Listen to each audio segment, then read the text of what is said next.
The sun rises over Heartland with a soft golden glow, the kind that promises a peaceful day. But there is no peace inside the Fleming house. Lindy is already awake, sitting on the edge of her bed, holding her riding gloves in both hands. She tries to smile at herself in the mirror, but her small hands shake. Today is her first 4-H horse show, and even though she has trained for weeks, her heartbeat refuses to slow down.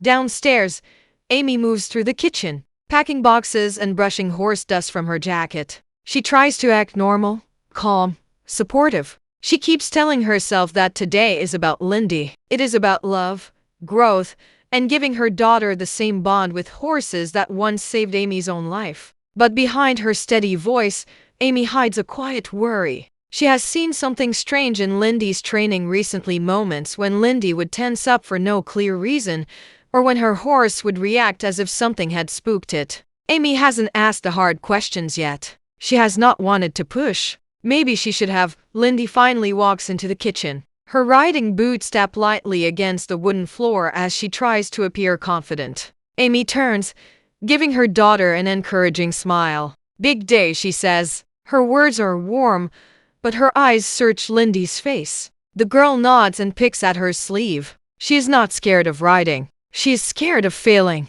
She is scared someone she loves will think she is not good enough. As they step outside, the air feels heavy with quiet nervousness. Jack waits by the truck, tightening down the trailer. When Lindy approaches, he lifts her up into a strong hug. "You'll do just fine," he tells her. He believes in her completely. He always has. But even Jack, with all his wisdom, senses a kind of tension he can't explain. There is something unspoken between Amy and Lindy.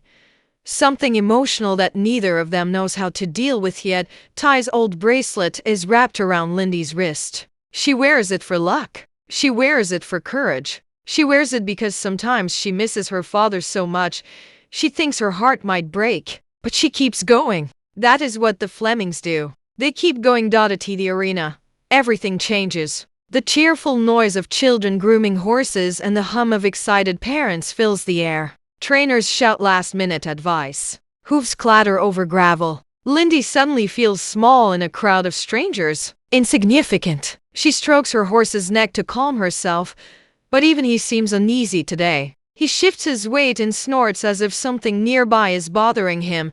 Amy kneels next to Lindy and checks the saddle one last time. "Just ride the way you always do," she says. But even as she speaks, they both feel something is off. The saddle feels tight. The horse pulls back. A chill runs through Amy, but she brushes it off and stands up. It is just nerves. It must be.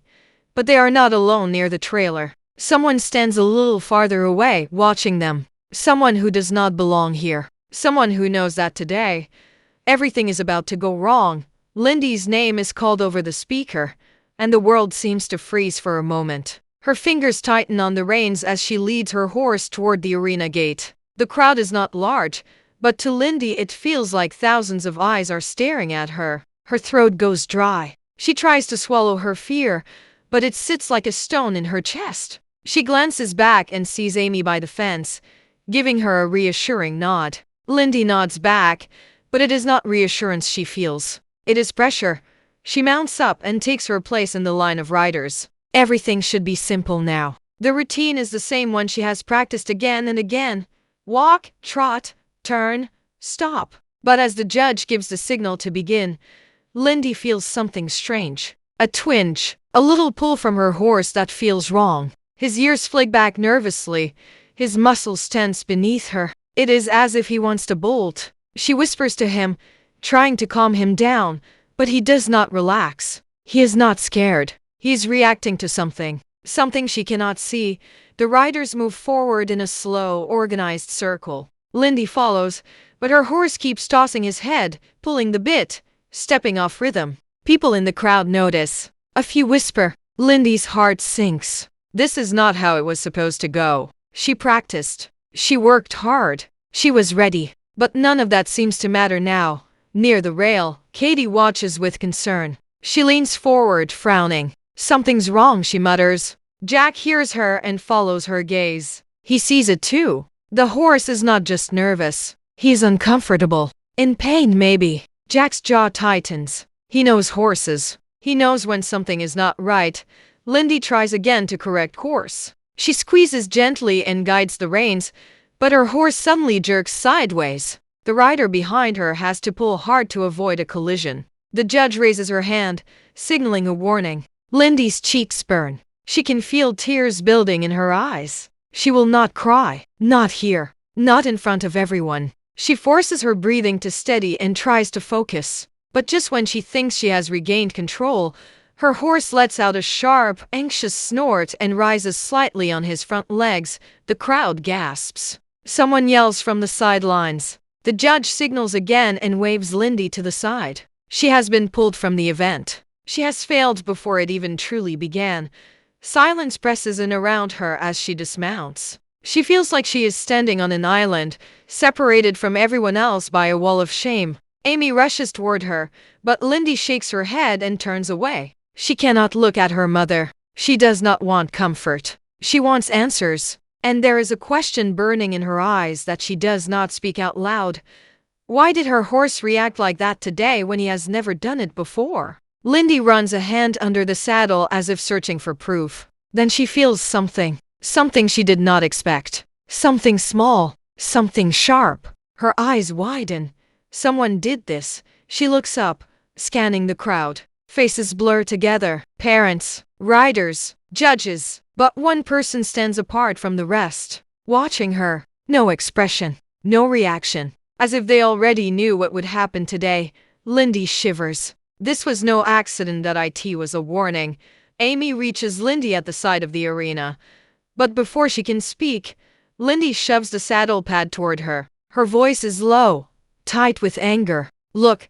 Amy turns it over and sees it a thin, sharp burr tangled into the fleece lining. Not big enough to draw blood, but enough to stab into the horse's back with every step. Enough to make even the calmest horse panic. Enough to ruin a ride. Amy's expression changes in an instant. Concern turns to alarm. This was deliberate. Jack kneels beside them, his weathered hand steady as he inspects the burr. He has seen things like this before in competitive circles. Sabotage. Most people think horse shows are peaceful family events, full of ribbons and smiles, but that is only the surface. Beneath the dust and leather, jealousy and pride can twist people into something cruel. Jack sighs, his voice firm and controlled. This didn't just happen. Someone put it there.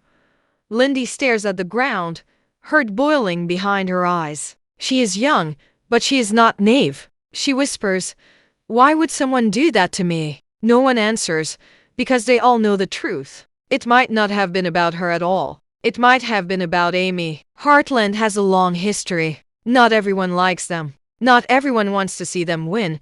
Amy takes a long breath and places a hand on Lindy's shoulder. "We'll handle this. But I need to know, did you see anyone near your tack before the show?" Lindy thinks back. Her mind races through the morning. Grooming, saddling, checking straps, people passing by. Then she remembers it right before her turn. She stepped away for a moment to grab her gloves. She left the saddle out. When she came back, someone had moved it off the fence rail. She thought someone was being helpful. Now she knows better. "I don't know who it was," she says slowly, "but someone touched my saddle." Katie steps forward. "I saw a man near your trailer earlier. I thought he was just watching the horses, but when he noticed me looking, he turned and walked away." Jack looks sharply at her. "Did you recognize him?" Katie shakes her head. "No, but I think he had been there for a while." Amy stands taller. Her eyes search the crowd again, scanning faces. A few riders glance at her with curiosity. Some with guilt. Some with nothing at all. But there near the far stall stands a figure wearing a dark jacket and a hat pulled low, watching them again. Amy takes a step forward, but the moment he sees her move, he disappears behind the arena barn. Without thinking, Amy follows. Her boots bite into the gravel as she rounds the corner. The barn is quiet, like a stage after a play has ended. Dust floats in thin sunlight spilling through the boards. She scans the empty aisle, listening for footsteps. A door creaks somewhere at the back. She moves toward it.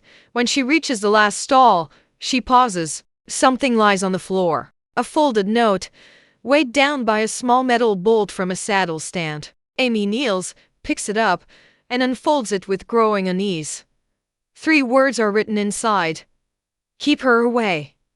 That is all. No name, no threat, just a warning. Or maybe a promise. Amy feels a chill run up her spine. This is not random. This is not childish sabotage. Someone is sending a message, and it is not just about the horse show. Whoever did this wanted to hurt Lindy, maybe scare them, maybe drive them off. But why? Footsteps approach behind her. Jack stands at the barn entrance, his face hard and serious. Find anything? Amy closes the note in her hand. For a moment, she considers hiding it. Then she shakes her head. No more secrets. She gives it to him. The ride home from the showgrounds is silent. The kind of silence that feels heavy, full of things no one knows how to say. Lindy sits in the back seat, arms wrapped around herself, staring out the window. Her horse rides behind them in the trailer, but she keeps listening anyway, afraid of another warning sign. Amy glances at her in the mirror again and again, trying to think of the right words, but nothing feels right. How do you tell your child that someone targeted her on purpose? Back at Heartland, the quiet breaks. Lindy walks straight past everyone and heads to the barn. She needs space. She needs to feel useful again. She begins brushing her horse slowly, letting the soft rhythm calm her. The barn has always been a safe place, but today even the air feels uneasy. She tries to clear her mind, but she keeps replaying the same thought. Someone tried to hurt us. Why? At the house, the adults gather at the kitchen table. The note lies in the middle of it like a stain. Jack, Lou, Amy, Katie, and even Lisa say nothing for a long time. They know what the words mean, even if they do not say them out loud. Keep her away. Away from what? From horses? From the show? Or from someone? Lou is the first to speak. We need to call the police. Jack shakes his head. They'll say it's nothing. No proof, no name. Lisa folds her arms. Then we find proof. Katie leans forward. I saw that man. If I see him again, I'll know. Amy looks at her sharply. You'll leave this to us. Katie pulls back, hurt but silent. Amy turns to Jack. Do you think this is about me? Jack doesn't answer right away. He takes off his hat and rubs a hand across his face. You've helped a lot of people over the years, but not everyone was grateful. He meets her eyes. Could be someone from a past job. Could be someone from the circuit who didn't like you stepping in. Could even be someone still around here. Amy thinks about all the people she has helped, all the tempers she has faced. People who loved their horses, people who feared them, people who would do anything to control them. Her chest tightens. If this is about me, why target Lindy? That question hangs in the air like a storm cloud. Before anyone can speak, the front door slams. Lindy stands there, eyes red but voice steady. She must have been listening. I don't want to quit, she says. If someone wants to scare me, I'm not scared. Her chin lifts defiant. She looks so much like Ty in that moment that Amy's heart twists. But there is something else in Lindy's eyes too. A quiet fire, determination, fear turned into strength. Jack nods once. Proud. Lou forces a smile. But Amy hears something behind Lindy's words. She hears pain, confusion, anger. She walks over and kneels in front of her daughter. I know you're brave, she says gently, but this is serious. Someone out there wants to hurt us. Lindy's voice trembles. Then we find out who. Her hands are clenched at her sides. But you have to tell me the truth, Amy freezes. What truth? Lindy meets her eyes. This isn't about the horse show. This is about Dad, isn't it? The room goes still. No one breathes. No one moves. Jack closes his eyes. Amy tries to speak. Lindy. No, tell me, Lindy demands. Tears gathering again. Is this connected to Dad? Amy opens her mouth to deny it. To protect her. To keep the past buried. But she cannot. Not anymore. Because sometimes the past does not stay buried. Sometimes it claws its way back. And sometimes it comes for the people you love most. Amy takes a slow breath. It might be, she says. And just like that, the secret begins to break open. The words hang in the air like smoke. It might be. Lindy doesn't move. She doesn't blink. She only stares at her mother, waiting for more. Waiting for the truth she has been protected from for too long. Amy's hands tremble slightly as she pulls out a chair and sits. The others stay quiet. They know this moment belongs to Amy and Lindy alone. Your dad helped a lot of people, Amy begins, her voice low and steady. But sometimes helping meant getting involved in things that were dangerous. Lindy doesn't flinch. She has spent years pretending she doesn't crave answers about him. But now that the door is finally opening, she refuses to let it close again. What kind of dangerous? She asks. Amy glances briefly at Jack. He gives a small nod, urging her to continue. A few years before you were born, your father worked with a woman who trained rescue horses. She was strong, stubborn, and she didn't like taking no for an answer.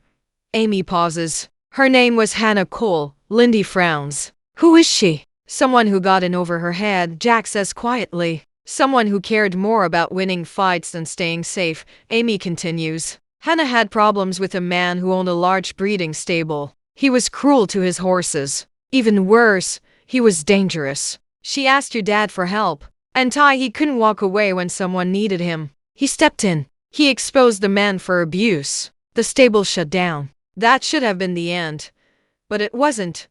Lindy whispers. Amy shakes her head. No, the man blamed Hannah and your father. He threatened them both. The police got involved. And he disappeared. We never heard from him again. She exhales slowly. Or at least we thought we hadn't. Jack slides the folded note across the table again. Keep her away. The message now feels heavier than before. It is not mysterious anymore. It is personal. So someone from Dad's past is coming after us now? Lindy asks. Fear flickers in her eyes, but she refuses to let it win. We don't know that yet, Amy says, trying to keep her voice calm. But it's possible. Someone wants to scare us. Maybe warn us. Lisa leans forward. Why now? Why after all these years? Jack looks toward the window, out across the quiet Heartland yard. Because someone just found out Ty had a daughter. A chill crawls through the room. Every heartbeat seems to slow. Lindy grips the edge of the table. Her voice is soft when she speaks again. So what do we do? Amy does not hesitate. We protect each other. We stay smart. And we find whoever is behind this before they hurt anyone. Jack lifts his chin. I'll talk to some people I know. See what I can dig up about Hannah Cole and the old case. Lou gets up. I'll add cameras around the ranch. If someone's been here once, they'll come back. Katie raises her hand like she is in school. And I'll help watch Lindy at school and around town. Nobody gets near her. Amy manages a small, grateful smile. But as she looks at her daughter, she knows this is more than just a threat. This is a test of strength, of loyalty, of truth.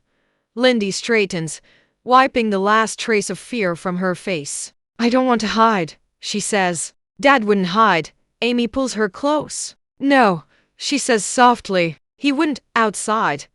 A cold wind sweeps across the yard. Something shifts in the quiet distance, a shadow near the tree line. Watching, waiting. Then it disappears as if it was never there at all. Inside the house, the lights glow against the dusk. Heartland has faced storms before. But this one is different. This one has a name, a past, a purpose. And it is coming for them. That night, Heartland does not sleep.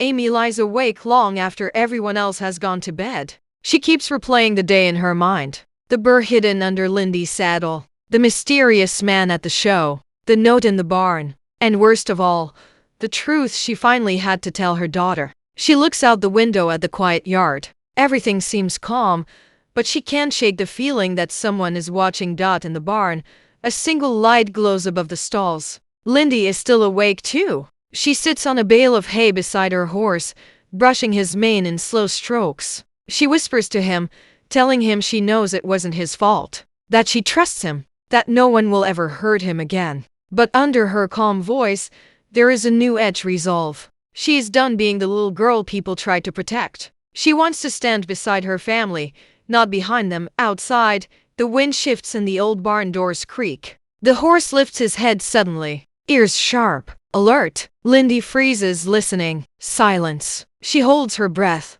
Then she hears its footsteps, soft, slow, moving just outside the barn. Her heart starts to pound. She sets down the brush and reaches for her phone, but before she can move, a shadow passes by the barn window. Someone is out there. Someone who shouldn't be. Lindy takes a single step backward. The horse snorts and paws nervously at the floor. She looks up toward the loft ladder. There is no time to run all the way back to the house. Whoever is out there is already at the door. The barn latch twitches. Lindy grabs a metal curry comb from the grooming kit, holding it like a weapon. Her breath shakes, but her hand does not. The latch twitches again. Then it stops. Silence drops heavy again. The night waits. Lindy's eyes stay locked on the door. Then, slowly, she hears the sound again, footsteps, but this time they're moving away. Whoever was out there is leaving. She rushes to the barn doors and pulls them open, stepping into the cold night air. The yard is empty. No movement, no sound. But something is wrong. Very wrong. There are fresh footprints in the dirt, and they are not alone. Tire tracks cut across the ground near the fence line, tracks that weren't there before. Someone drove onto the ranch. Someone walked to the barn. Someone wanted to get close. Lindy's fear melts into anger. She pulls out her phone and takes pictures of the tracks before they fade. This is proof. Real proof. She sends them to Amy and Jack with one message. Someone was here tonight. Inside the house, Amy's phone buzzes. When she sees the message, her blood runs cold. She throws on her boots and runs outside, Jack right behind her. They reach the barn at the same moment. Lindy meets them halfway. Amy grabs her by the shoulders, frantic. Are you hurt?